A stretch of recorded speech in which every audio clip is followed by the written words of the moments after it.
বন্ধুরা, যেহেতু অন্নপূর্ণা ভান্ডারের ফর্ম অফলাইনে জমা দিলেও অনলাইনে করতে হচ্ছে ম্যাক্সিমাম জায়গাতে নিজেদেরকেই, সেক্ষেত্রে অনেক মানুষ প্রশ্ন করছেন যে স্যার, আমরা যদি অফলাইনে জমা দিই এবং নিজেরা আবার অনলাইনেও করি তাহলে ফর্ম বাতিল হয়ে যাবে না তো? বা অনেকেই আবার প্রশ্ন করছেন যে আমরা দুবার যদি ফর্ম ফিল আপ করি অনলাইনে তাহলে কি আমাদের ফর্ম বাতিল হয়ে যাবে? দেখুন, এই প্রশ্নের একটি সহজ উত্তর আপনারা সবাই একটু জেনে নিন, কারণ এখন যেহেতু সবাইকেই অনলাইনে করতে হচ্ছে, সেক্ষেত্রে এটা আপনাদের খুবই জানা প্রয়োজন যে আমি অফলাইনে জমা দিয়েছি, আবার অনলাইনে দিলে আমার সমস্যা হবে না তো? ফর্মটা বাতিল হয়ে যাবে না তো? বা বিডিও অফিস থেকে যদি অনলাইন করে এবার এদিকে যদি আমিও করি তাহলে আমার ফর্ম বাতিল হবে না তো? দুবার হয়ে যাচ্ছে। সেক্ষেত্রে একটা কথা জেনে রাখুন, আপনি কখনোই দুবার ফর্ম জমা দিতে পারবেন না। অফলাইনে দিয়েছেন ঠিক আছে, এবার বিডিও অফিসের স্টাফ যদি আগে করে ফেলে আপনার, তাহলে আপনি যখন ওই নাম্বার দিয়েই লগ ইন করবেন তখন কিন্তু আপনারটা অলরেডি সাবমিটেড বা এনরোলড দেখাবে। আপনি কিন্তু আর ওই নাম্বার দিয়ে, অর্থাৎ পরিবারের প্রধানের যে ফোন নাম্বার, সেই ফোন নাম্বার দিয়ে যখন লগ ইন করবেন, ফর্ম ফিল আপ করতে যাবেন, তখন কিন্তু আপনাকে আর অপশান দেবে না। ফর্ম ফিল আপের যে অপশানটা দেয় পরপর, যে পূরণ করার যে ধাপগুলো, সেগুলো আসবে না। সেখানে দেখাবে আপনার যে অলরেডি সাবমিটেড, অথবা এই যে আমি স্ক্রিনে দিচ্ছি এই লেখাটা আসবে এরকম। তা আপনারা অযথা চিন্তাগ্রস্ত হবেন না, আপনার ফর্মটি একবারই সাবমিট হবে, সেটা বিডিও অফিসের স্টাফ করুক আর আপনি করেন অনলাইনে। এবার আপনি যখন করতে যাবেন, যখন এইটা দেখাবে যে আপনারটা অলরেডি সাবমিটেড, তাহলে আপনার আর করা লাগবে না।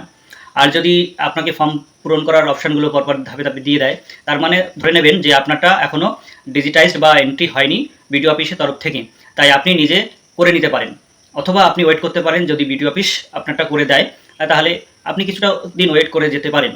তবে আমি আমার ব্যক্তিগত মতামত আপনাদের বলবো, আপনি যখন অনলাইনে যদি আপনার সুযোগ সুবিধা থাকে করার, বা আপনি যদি নিজে মোবাইল সম্পর্কে ভালো জানেন, বা আপনার আশেপাশে যদি কেউ থাকে যে মোবাইলে করে দেবে বা সাইবার ক্যাফে রয়েছে, তাহলে আপনি কিন্তু বাড়িতে বসে নিজেরটা নিজেই করুন। কেন বলছি এই কথা? কারণ হচ্ছে আপনি যখন নিজেরটা নিজে করবেন তখন আপনি আপনার নামের স্পেলিং, আপনার ফোন নাম্বার, আধার নাম্বার, প্যান নাম্বার যেগুলো দিচ্ছেন সেগুলো ঠিকঠাক আছে কিনা বারবার চেক করে নিতে পারবেন। অনেকক্ষণ ধরে আপনি আপনার সময় মতন করে নিতে পারবেন। কিন্তু যখন আপনি সাইবার ক্যাফে যাবেন তখন তাদেরও একটা তাড়াহুড়ো, যেহেতু প্রচুর লাইন পড়েছে এখন, তাদের একটা তাড়াহুড়ো রয়েছে। এবং যদি বিডিও অফিসের কথা ধরি আমরা, বিডিও অফিসের স্টাফরা এটা করবে ঠিক, কিন্তু 2 লক্ষ 3 লক্ষ ফর্ম একটা বিডিও অফিসে জমা পড়েছে। সেক্ষেত্রে তাদের যে অল্প সংখ্যক কর্মচারী বা ডাটা এন্ট্রি অপারেটর, তারা বা কন্ট্রাকচুয়াল কর্মী, তারা যখন এন্ট্রি করছে তাদের কিন্তু হিউজ পরিমাণ একটা 2-3 লাখ ফর্ম ডিজিটাইজড করা এই সময়ের মধ্যে ভীষণ চাপের ব্যাপার, তাই তারা কিন্তু দ্রুত করার চেষ্টা করবে। সেক্ষেত্রে ভুলের সম্ভাবনাটাই বেশি, কারণ তারা মানুষ। আর আপনি শুধুমাত্র আপনারটা নিজেরটাই করছেন, তাই ধীরে সুস্থে আপনি 1 ঘন্টা 2 ঘন্টা নিয়েও করতে পারবেন। কিন্তু তাদের কাছে 1-2 ঘন্টা অনেক, তারা ওই 1-2 ঘন্টায় অনেকগুলো ফর্ম এন্ট্রি করার চেষ্টা করবেন।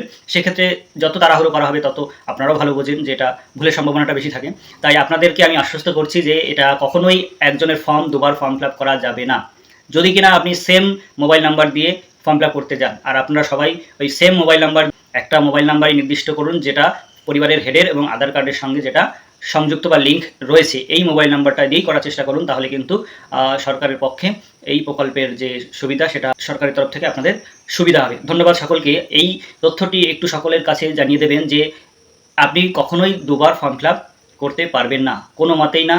যখনই আপনি আপনার মোবাইল নাম্বার দিয়ে লগ ইন করবেন, আপনাকে হয় শো করবে পুরো ফর্মটা পূরণ করার জন্য, অথবা আপনাকে দেখাবে যে অলরেডি সাবমিটেড, বা এই যে স্ক্রিনে দিচ্ছে এটা। যদি এটা হয় তার মানে ধরে নিতে হবে আপনার ফর্ম ফিল আপ হয়ে গেছে, আর করা লাগবে না। আর যদি পুরো ফর্ম ফিল আপের অপশানটা দিয়ে দেয় তার মানে আপনি চাইলে করে নিতে পারেন নিজের দায়িত্বে। ধন্যবাদ সকলকে।